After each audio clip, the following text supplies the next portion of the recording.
Hello there, friends and sane persons, and welcome to another episode of Wednesday Whimsy. My name is Kyle, and Wednesday Whimsy is a short show I do every Wednesday evening where I talk about a board game, a top 10 list, or some other board game related topic, whatever happens to be on my mind.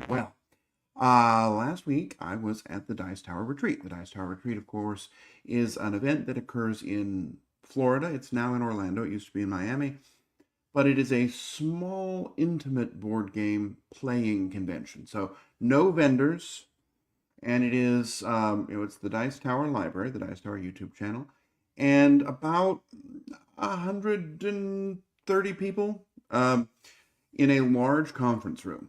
And there's plenty of tables, plenty of games, and plenty of people to play them with.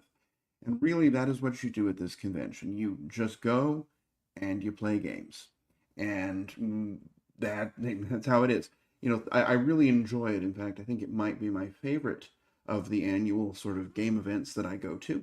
It's probably tied with the cruise. The cruise is a lot of fun. The difference, though, is the cruise has 400 people or so, and this has about a quarter of that. So what that means is there are more tables and the same number of games. So it's generally easier to find the game that you're looking for, and it's not crowded. It's not loud. It's not stressful. There's really no events. They have the key lime pie event, which is sponsored by All Play, where they have some sort of fancy key lime pies that everybody goes and gets a piece of. It's I mean, it's not really an event. I mean, it is, but it's just it's just a key lime pie. It's delicious. I love it. They have a game exchange, which is where you sort of put a prize. You put a game on the table, and then they draw people's badges in, and people go up and choose something from the table. So it's sort of give one, get one. And if you're drawn later in the order, maybe you'll get two. But those are really the only events. Yeah, the rest of it is just playing games. So I always go to the Dice Tower Retreat, hoping to try new things. A couple years ago at my first one, I discovered Nucleum. And Nucleum I just played again and again and again because it was so amazing and I loved it so much. The last couple of years, I haven't done that. I've just sort of gone and tried everything, and I really kind of I approach the Dice Tower Retreat as my time to try games. Sometimes they're games I know, sometimes they're games I want to know, sometimes they're games I learn from other people. Last year, for example, I believe I learned The Great Wall, which was fantastic. This year, I'm not going to do a top 10 games I played. I'm just going to talk about sort of the good, the bad, and the well-known, and the already known.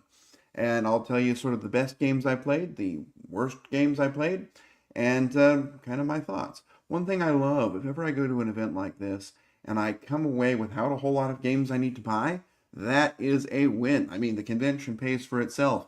If I find 10 games I would have bought otherwise and don't need anymore, I mean, I am already ahead, and that actually happened this year, so that's good news. So I'm going to start off with the known quantities.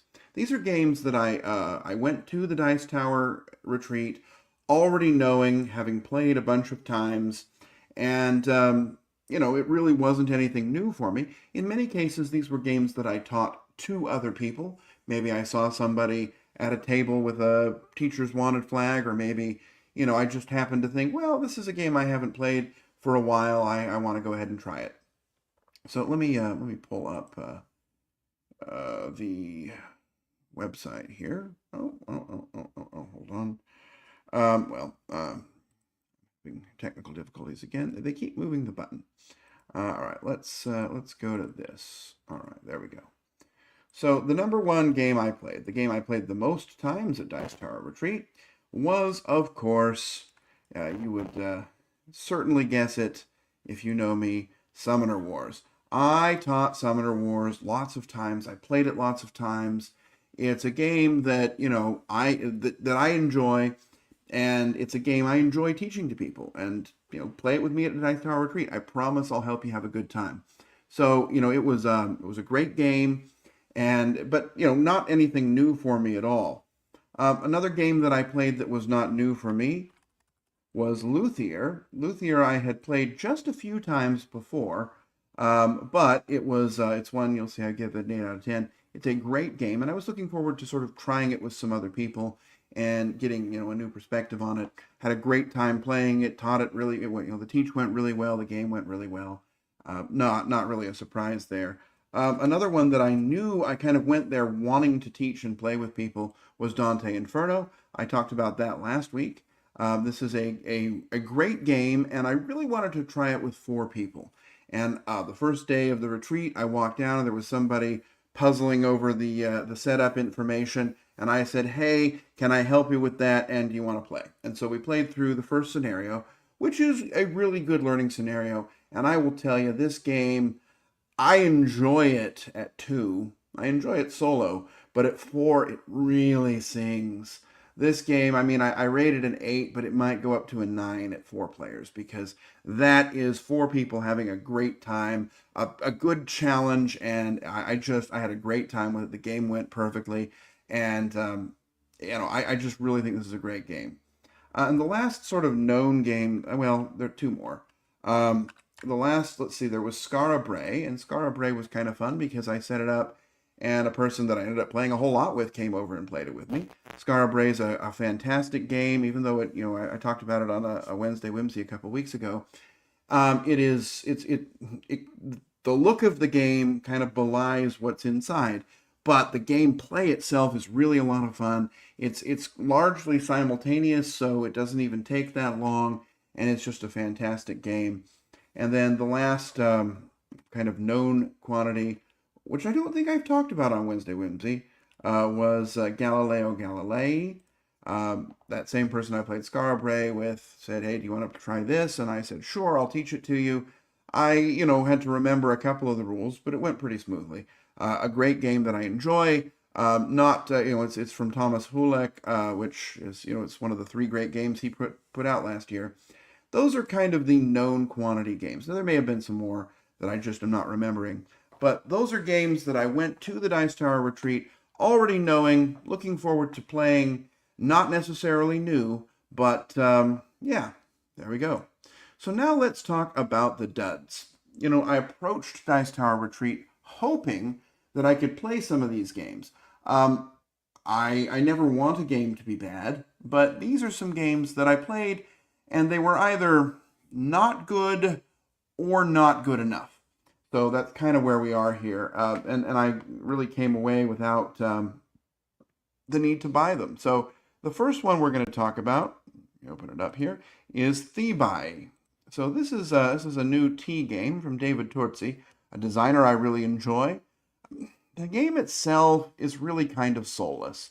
It is all about placing dice out, and then through various convoluted mechanisms, they can pip up and pip down. And oddly enough, and I mean, I know why, but they go from strength 1 to 3, but they do it in 2 stages. So there's sort of 1 star, 2 star, 3 star. And I found that whole process of trying to flip them around really kind of fiddly.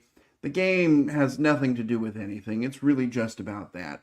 I had a good time with it. It wasn't bad. I give it a 6 out of 10. But it's a game that I would be okay with if I never played again. I mean, again, I didn't hate it, but it's just, I don't know that it was all that great. So I was really glad that I tried it. Next was Forest Shuffle Dartmoor. It's hard for me to call this a dud because I enjoy Forest Shuffle. I just don't know that I would ever want to play Forest Shuffle Dartmoor. I give it a 7 out of 10, but I give Forest Shuffle a 9. This is the same game, the same rules. The only difference is that now, in addition to trees, you also have moors. And a moor, it's another kind of card you can play. It'll score based on various ways. And you can only put things above and below it. There's 2 spots above, 2 spots below, nothing to the side. And that really kind of slows down your build, because you'll end up with a bunch of cards that can only go to the left or right, and you need to find a tree, and you can't find one. And then, so you end up playing a whole lot more cards, which just sort of means that things score in a more convoluted way.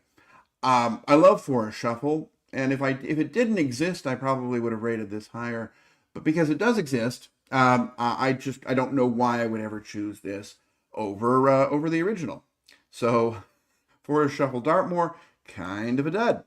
The next one that I had, hold on, let's see if I can find it here. I thought I had opened some of these up, was Lightning Train. Lightning Train was one I almost bought. It was in my cart when I went there. Lightning Train is a bag building train game. And so, you're going to be pulling chits out of your bag and filling up your board and then trying to use these chits to build trains and fulfill contracts. And it's a type of game I love, and I just knew I was going to love it. But I did not. This game, for a name, first of all, it had an abysmal rule book. It was very difficult. Like it says, you get a lightning train, and it didn't really explain what they were. You really had to kind of go through it. It's just a regular train. It was so slow, though. This game just took forever. And okay, part of it was that it was 4 people learning, one person learning from the rule or teaching from the rule book. I also read the rule book as we were going through it because I was like, this is just taking forever. I mean, we got to have some more clarity on some of this stuff. But even if we knew it, it was just like, everybody draws their chits out and then waits. It was, Age of Steam would have been faster than this. So for a game called Lightning Train, it was much too slow. Lightning Train, kind of a pretty big dud, unfortunately. Another one that I would say was kind of a dud, absolutely was a dud, is a game called Tea Witches. Now, this game looks amazing. It has fantastic artwork. It had great production with this little, cute fountain that you could rotate around. It had cute artwork. It had lots of puns. We have the hex support, for example, and celebrities and things like that.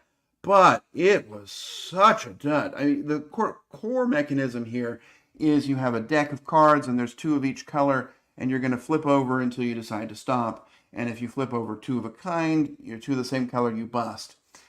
But you only do it, and that would be fun as sort of a core mechanism, but you won't, there's 4 rounds in the game, you do it 4 times. And then you try and satisfy their orders, and the rules about when you spend tea, when you move tea onward were kind of dull. It didn't scale well. We played it at 4, and all the spaces really filled up quickly, so if you went last, you were kind of screwed on your first round. You wouldn't get any of the equipment. I just didn't like it. I found very little redeeming about it other than the art. So Tea Witches was a dud for me. What else do we have here? Yes, and this one I don't even know that I have a picture of because it was a prototype. It was a game called Rat Race, and this is a not yet released, it was a prototype. We looked good. It was a nice quality prototype. But the game itself was very abstract. So what you were trying to do was sort of place these tiles out, and you draft them from a circle, sort of, what's that game with the buttons? I can't remember it, but there's a Uwe Rosenberg Patchwork, that's it. Sort of that style, and then you had 7 action points you could use. Part of it was that we didn't have a rule book for it. It was some guy going from his memory, and he was really short-tempered and kind of grumpy. But on the whole, the game is just very abstract. There were 3 ways to win, or 4 ways to win, but, it was really kind of okay, this person's about to win, I have to spend my turn stopping them type of a game. And I just really didn't like it. I don't think I would play this again. It was nice quality, and, there are some ideas here, but hopefully it gets workshopped a whole lot more before the final game comes out, because as it was, this was a dud for me. And that was, unfortunately, the last game I played. Okay, and I'll be fair, I was kind of, I had to leave, and so the game was kind of going on because nobody knew how to play it. That might have also colored my experience. And then the last one, I'm going to call it a dud. It's sort of a barely. It's just barely there. I didn't hate the game, but Fea's Swamp, by the designer of Terra Mystica and all of its sort of progeny. This is a game about, you're in a swamp and you're building up these swamp islands and trying to score points from them. And it was mostly a worker placement game. There's a little bit of asymmetry in sort of one faction has extra worker, one faction gets boats more quickly, but at its core, it was just not anything all that special. It was forgettable. The theme was cute. It was frogs and stuff, but it had nothing to do with the game other than that you were building up these swamps. And then the real problem is that you could move your boats around when you were doing an action, but they had to be able to get to a place they could do one. And as the board kind of builds out, it's difficult to kind of map out where can I build this island piece so that it won't connect the islands. And I just didn't love it. I did not hate it. And this is one that's sort of, I give it a 7 out of 10, but it's a low 7. And this is one I would have hunted down if I hadn't played it. But since I played it, I don't have to hunt it down. I had the experience. I don't need to do it again. So those are the duds from the show, or from the event. Now let's talk about the smashes. These are games that were really good, that I enjoyed. And the first one I'm going to call out is Seven Wonders Dice. And just as Fea's Swamp, why can't I find it? Just as Fea's Swamp was just barely there on the negative side, Seven Wonders Dice is just barely there on the positive side. So it is a roll and write game. It sort of has Seven Wonders iconography and artwork. And the sort of core mechanism is there's this box, and it has the dice in it, and you'll put the lid on and shake it around, and the dice will sort of sort themselves into these 4 quadrants, and those will be the different costs. And then you're sort of marking off your board. Very simple mechanisms. I will say the rules were not good. They didn't explain what most of the things did. There was a player aid that explained them, but it really took a little bit of interpretation to get there. The biggest problem I had, though, was that it came with dry erase boards and these pencils. And the pencils really just, I mean, they did a number on these boards. They really indented it. This really needed to be a dry erase board with markers or just a piece of paper. Come on, guys. A piece of paper isn't that hard. It was, it wasn't very Seven Wonders. It was a decent roll and write game, though. It's one I would probably play again, but I would not chase down. So I'm going to give it just barely a smash. The next game that I would give a smash score to was Sanctuary. Sanctuary, an Arc Nova game. Why, I'm apparently not able to spell it. Sanctuary. Sanctuary, an Arc Nova game. So Sanctuary is, I mean, it's billed as an Arc Nova game. It's very obviously there. It's the same designer. It has nothing to do with Arc Nova. This game has more to do with something like Calico than Arc Nova. But what you're doing is every turn you're going to take one tile, put it in your hand, and then you're going to activate one of your abilities, which will usually let you play a tile of a certain type. You're going to gradually improve your abilities so you can play stronger and stronger tiles, and you're trying to compete for some goals. But it's a pretty fast game, and it was a little bit of a pain to score, but the sort of speed of it was great. It was a nice abstract game that felt thematic, even though it was clearly an abstract tile placement game. Not a whole lot to do with Arc Nova other than sort of the concept of when you do an action, you're going to pull that action tile out, put it down at the bottom, and slide the rest up.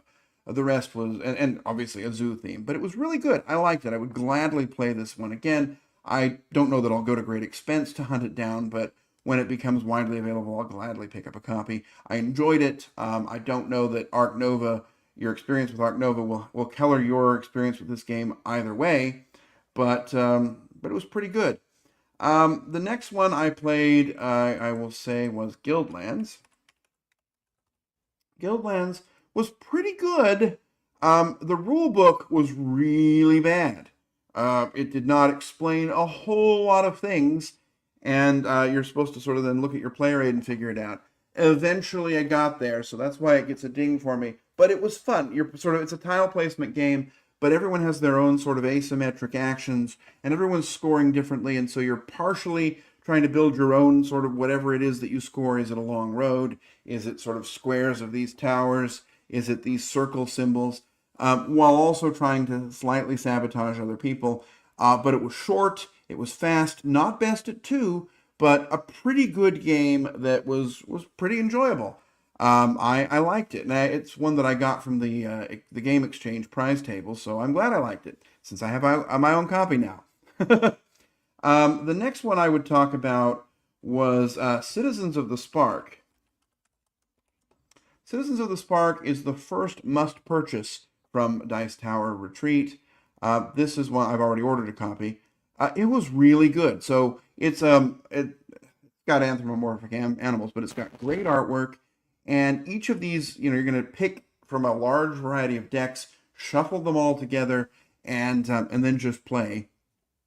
And really, on your turn, you're going to take a row of cards and then add them to your tableau, and then you're going to activate one of them. When you activate it, it's going to activate at a stronger, better strength, a better action based upon its level, and then everybody else then you're going to discard one of them, and then everybody else around the table can follow if they like. So there's a little bit of interactivity. There's a lot of kind of almost engine building as you're trying to focus on something or other, recognizing that every time you pop that thing, it's going to weaken your engine as well.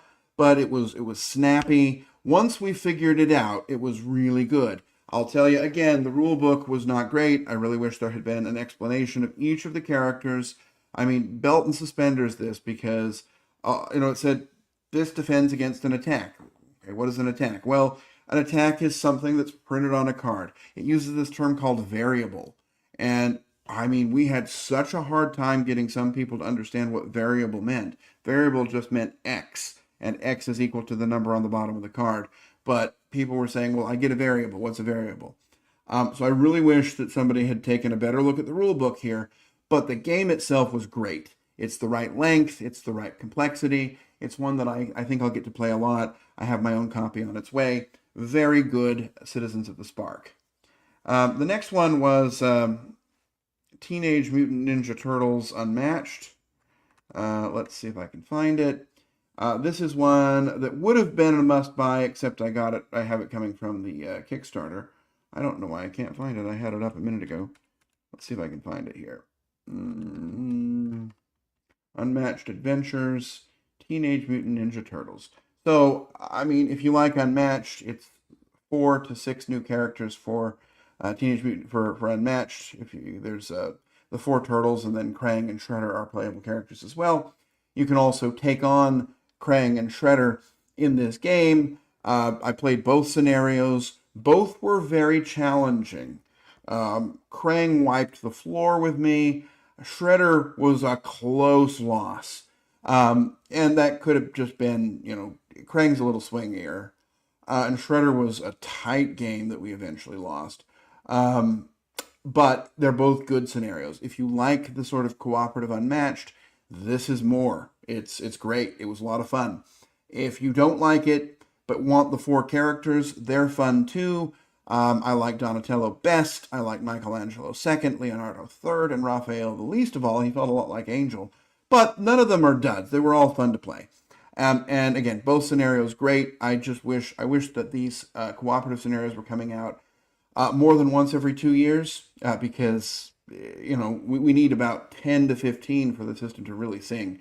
But for what it is, I'm really looking forward to this. I will gladly play it. I will gladly mix all the other characters from all the other Unmatched sets in and play them as well. I think this was fantastic. 10 out of 10 for me. And then the last one, but the reason I'm putting that one slightly below this one is because I already knew I would like that game. But Tag Team, oh my goodness. Tag Team was, I fell instantly in love. This game, I should have been 10 out of 10 on this. This game was fantastic. What you're doing is you have sort of 2 smash-uppy characters.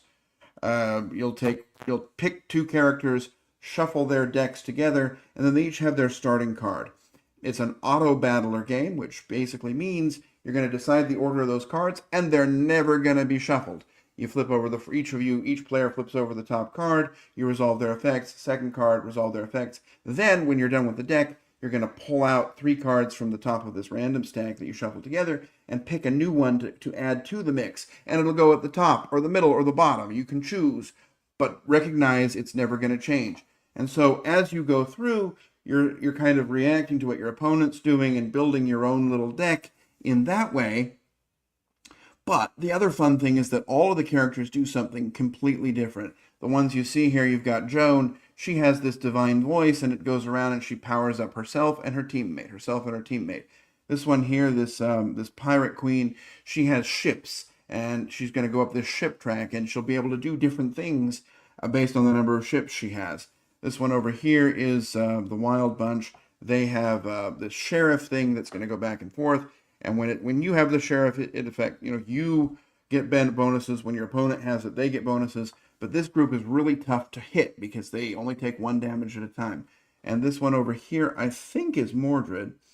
And Mordred I played with, and I don't remember what he does, but I think he really powers up slowly and then, does a great big turn, if I remember correctly. But I played with or against all the characters. My only complaint for this game is, 1, it's not available yet, and 2, it needs about 3 times as many. I think 30 characters would be perfect in this game. I loved this. This is a game I will be playing for years. It's not Summoner Wars, but it is that type of game. I mean, I like it that much. I really loved Tag Team. It was an absolute smash for me. I'm sure I didn't cover everything. I know I also played things like Ticket to Ride I could have talked about. I could have talked about Hot Streak, which was a fantastic game. Everybody had a great time. All the games I played were really good, of the ones that I knew. Many of the new games were great. I came away only needing to buy 2. I'm counting, sort of, right? I already had ordered the Ninja Turtles Unmatched from the Kickstarter, so that doesn't really count. But it was a great time. I tried a bunch of great games. I came away with 2 that I need, several that I don't need, and regardless, I had a really good time. I met lots of great people. Lots of them were repeats, people that I've seen over the years many times. They go to the cruise as well. So if you're watching, people from the cruise and from the retreat that I know and that I played with, or that I just talked to, it was great to see you. I'll see you in January. I met new people, I played new games, and I just had a fantastic time. A Dice Tower Retreat is difficult to get into because it is a small group and they sell out really quickly. But if you do have a chance to go, it was just a great time. Anyway, I've talked too long about the Dice Tower Retreat. I'll be back again next week with talking about something else. I have an idea what it might be, but we'll leave that as a surprise, I guess, for now. But until then, I will wish you safe travels, courage when you need it, and I hope to see you back again soon on another episode of Wednesday Whimsy. Bye-bye.